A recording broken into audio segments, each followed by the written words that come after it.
A scorching summer afternoon.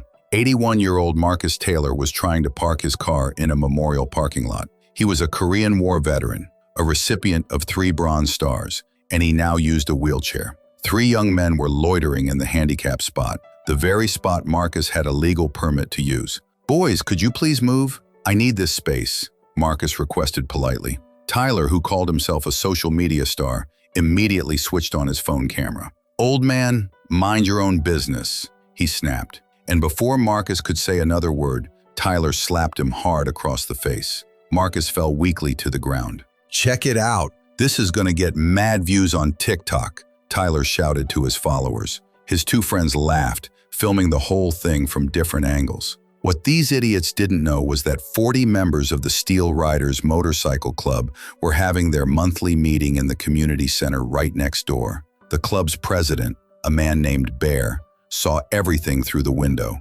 "Brothers," Bear growled, standing up, "we have a situation." Back outside, Tyler kicked Marcus's hearing aid across the parking lot. "What's wrong, Grandpa?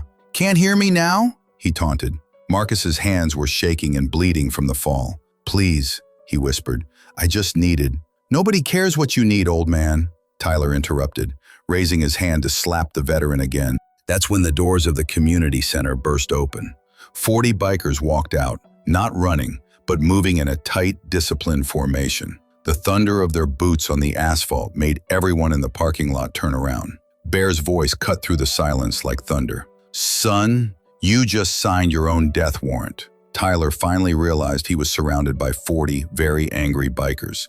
His camera crew stopped filming and started backing toward their car. "Yo, chill out, man. It's just a prank. For TikTok," Tyler stammered nervously. "A prank," growled Hammer, a massive biker with arms like tree trunks. "You just assaulted a war hero?" Marcus raised a weak hand. "Please, no violence. I don't want any trouble."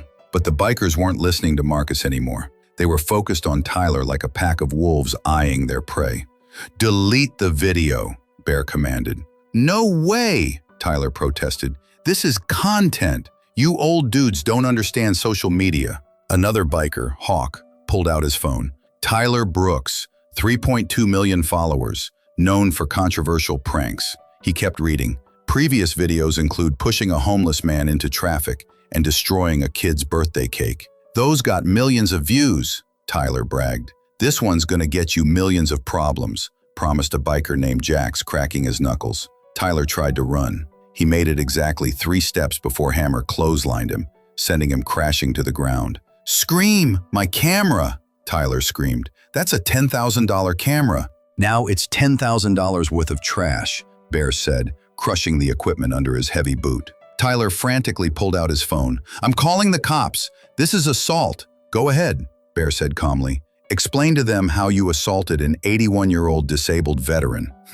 On camera. Then, something amazing happened. Marcus walked over to where Tyler lay. "Young man," he began, "do you know who I came to this memorial to visit today?" Terrified, Tyler shook his head. "Private David Michael Chen," Marcus said, his voice growing stronger. "My best friend, who died saving my life. He was 22 years old, the same age as you, when he threw himself on a grenade to protect our entire squad." The bikers stood in respectful silence. "His last words," Marcus continued, "were to tell me to live a good life for both of us. And for 60 years, I have tried to do exactly that, every single day." Tyler couldn't meet his eyes. "You share his first name," Marcus said, "but none of his character. He died for something meaningful, while you live for meaningless views." I'm sorry," Tyler mumbled. "No, you're not," Marcus said, seeing right through him. "You're just scared of these bikers." And he was right. Tyler was only sorry he got caught. Marcus looked at Tyler with pity, not anger. "Son, I've been hit by professionals who wanted me dead. Your little slap doesn't hurt me. But what does hurt," he continued, "is that you represent everything we fought against." "What do you mean?" Tyler asked quietly. "Bullies," Marcus explained, "who prey on the weak, men who find joy in other people's pain." He looked Tyler directly in the eye. "You hit an old man for entertainment. That makes you worse than my captors ever were." Bear stepped forward. "Here's what's happening, TikTok boy," he said, holding up Tyler's phone. "You're going to delete every single video where you hurt or humiliated someone." But that's like half my content, Tyler protested. Then you better start deleting, Jack said. With a shaking finger, Tyler deleted video after video. My career is ruined, he whined. Your career was built on hurting people, Hawk said. That's not a career. That's cruelty. But the bikers weren't done yet. Now, Bear commanded, you're going to make a new video.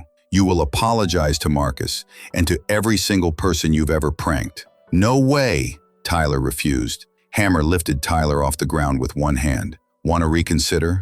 Tyler reconsidered immediately. Right there, he made the video, admitting everything he had done and apologizing to Marcus. But Marcus surprised everyone with what he said next. I forgive you, he said simply. What? Tyler gasped, shocked. I've seen too much real violence to hold on to anger, Marcus explained. But forgiveness does not mean there are no consequences. Bear gave a dark smile. Speaking of consequences, he made a quick phone call. Hey, Chief, we've got someone here who assaulted an elderly veteran. On camera. Within minutes, police arrived. Tyler was arrested for assault and elder abuse. But before the police took him away, Marcus had one final thing to say. Young man, he asked, you wanted to go viral, right? Chuckos. Well, you're about to become famous. X-holes for all the wrong reasons. And he was right. Within hours, the story exploded online. TikToker assaults Korean War veteran became the top trending topic. Tyler's remaining followers abandoned him. Sponsors pulled their deals. His expensive sports car was repossessed. But something beautiful happened too. Marcus's story went viral for the right reasons. People learned he had earned 3 bronze stars in Korea. They learned he visited that memorial wall every year to honor his fallen brothers. Donations poured in from grateful citizens, over $150,000 in just 3 days. Marcus donated every single penny to a fund for homeless veterans. The Steel Riders made Marcus an honorary member, giving him a leather vest with patches that read, Korean War Veteran, and Protected by the Steel Riders. Every Veterans Day since, Marcus rides with them, not on his own bike, but in a special sidecar they built just for him. Tyler got 90 days in jail and 2 years of probation. His TikTok account was permanently banned. The last anyone heard, he was working at a fast food restaurant. But the story doesn't end there. 6 months later, Marcus was at the memorial again when someone approached him. It was Tyler, but he looked completely different. No designer clothes, no camera, just genuine remorse.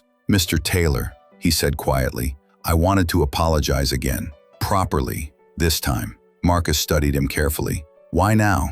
Because I met my cellmate's grandfather in jail, Tyler explained. He told me what you guys really went through over in Korea. Tyler pulled out an envelope. I've been working 3 jobs to save this. Inside was $3,000 in cash. It's for the Homeless Veterans Fund, he said.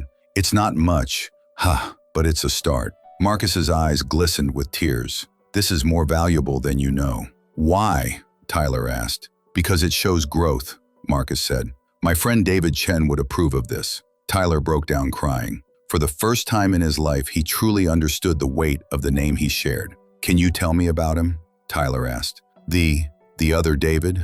Marcus smiled and sat on a bench. For the next 2 hours, he told stories about Private David Chen, about courage, sacrifice, and brotherhood. When he finished, Tyler made a promise. I'll try to honor his name better. That's all anyone can do, Marcus said. Bear and the Steel Riders still protect Marcus at every event. They've also started a program to teach young people about respecting veterans. They call it the David Chen Legacy Project, named after the hero, not the fool. Tyler Brooks now volunteers for the program. He tells his story as a warning about what happens when you chase fame instead of building character. He always ends with the same powerful line, I slapped a hero and got slapped by karma. The video of his apology is still online, not because it gets views, but because it teaches a crucial lesson. Respect isn't content, honor isn't clickbait, and heroes deserve reverence, not ridicule.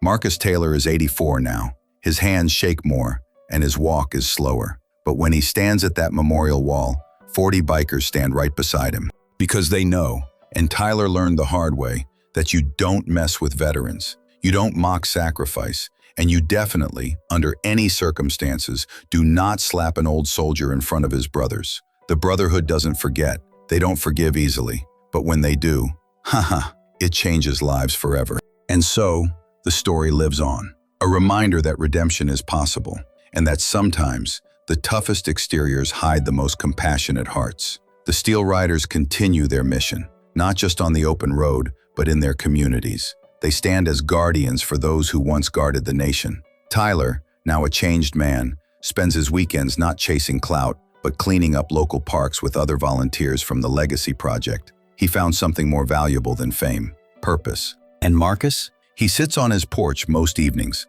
the leather vest from the Steel Riders draped over his favorite chair. He looks out at the setting sun, a quiet smile on his face. He thinks of his friend David. He thinks of the long, difficult road of his own life. And he feels, finally, a deep and lasting peace, knowing that the legacy of service and sacrifice continues, passed down in the most unexpected of ways. The lesson echoes, clear and true.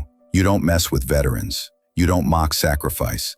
And you definitely don't slap an old soldier in front of his brothers. The Brotherhood doesn't forget. They don't forgive easily. But when they do, it doesn't just change one life. It changes everything.